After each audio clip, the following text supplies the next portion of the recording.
शहर हैदराबाद में बल्दी इंतखाबात का पुरअमन इनेकाद अमल में आए। इसके लिए साउथ जोन इंचार्ज DCP गजराज भोपाल ने माधन्ना पेट के मुख्तलिफ इलाके जात में छापे मारे।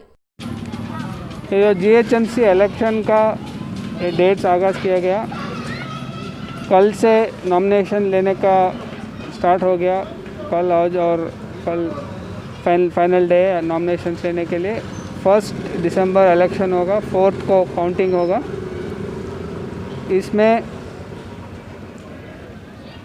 ये जो बहुत प्रेस्टिजियस इलेक्शन है और सभी पॉलिटिकल पार्टी अपने पूरे दम लगा के इसमें चल रहे, इसी वजह से इसको पीसफुल निकलवाने का और सभी जो वोटर है उनको अपने मर्ज़ी से फ्रीली अपना इलेक्शन करवाने का एक माहौल बनाने का कोशिश है। इसमें इसी कार्यक्रम में हम कोरमगुड़ा वार्ड आज नाइट को लोगों को भरोसा दिलाने के लिए, जहां पहले कुछ दंगे फसाद हुए, इसी कारण यहां ये फ्लैग मार्च रखा गया।